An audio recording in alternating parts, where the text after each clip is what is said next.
ซาเผาเห่าในมือไปทำกระป๋อมตัวหนึ่งนี่เสียนขึ้นมาแล้วมาแต่ออกขี้เบิ่งสิไทยผลงานของเพิ่นเนาะโอ้โหสิไทยนี่สุดใสเลยได้แล้วป่ะเรียบร้อยเนาะใหญ่ขนาดอยู่ทางมันเพิ่นก็ยังใหญ่เนาะตอนนี้คือเรากำลัง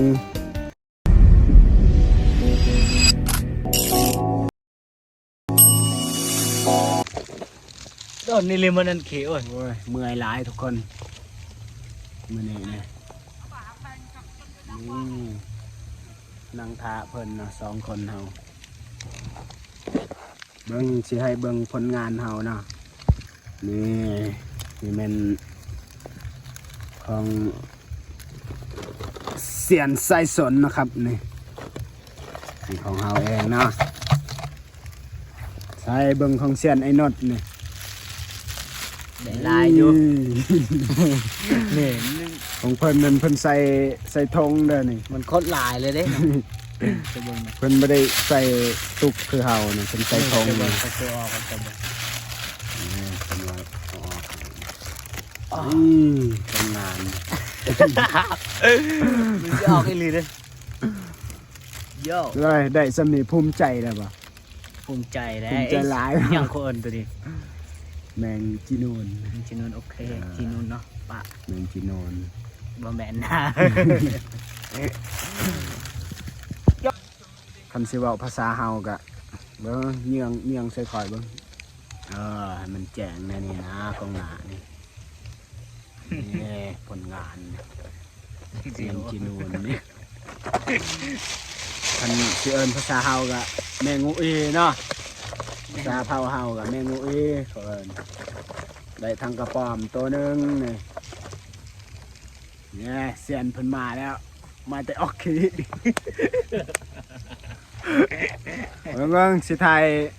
ผลงานของเพิ่นเนาะใส่ของเสียนเฮานี่ของเพิ่น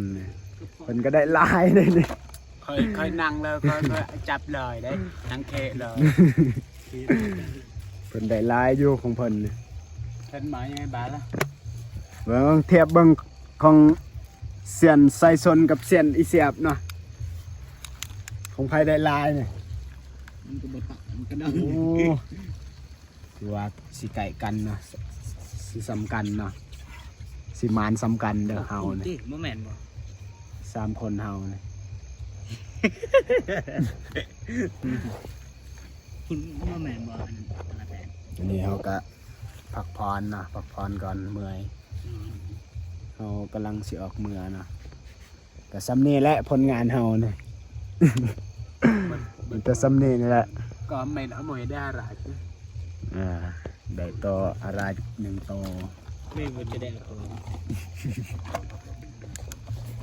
คอยมีตาได้จะโกยบ่มีเมื่อนั้นได้แรกโกยได้มึงคอยอันเกือบวันนั้นสิปอนเนาะของเจ้าเนาะก็แต้มตัวหนึ่งเกือบบาลาดแล้วก็ปอมข่อยนี่มันนี่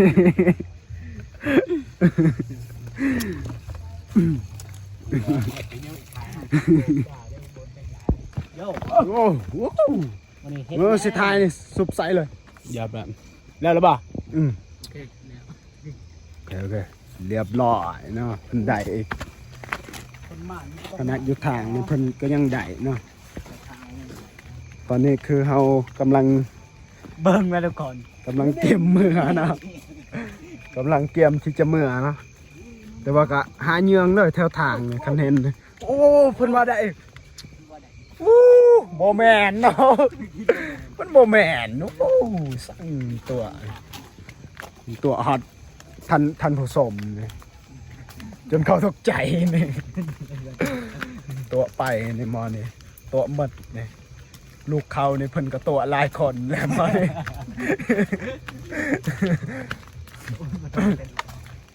ตัวไปเลยเนาะกำลังย่างเมื่อเนาะเตรียมที่จะกลับเฮือนกับซานเนาะ เปิดเวลาหากินแล้ว มีแต่ยาพ่อฟังหลายก็ด่า ปิดคลิปเนาะปิดคลิปเนาะซ้ำนี้เนาะจะได้บ๊ายบายบ๊ายบายเซียนไอ้นนท์ บ๊ายบายเนาะปิดคลิปซ้ำนี้บ๊ายบายพอกันใหม่เนาะคลิปหน้าเนาะเจอกันเนาะจะได้ก็ฝากกดไลค์กดแชร์กดติดตามเนาะเพื่อเป็นกำลังใจให้เฮาเนาะแมนบอเซียน แมน นี่แม่เป็นเสียนกดปิดแน่เว้นปุ่ม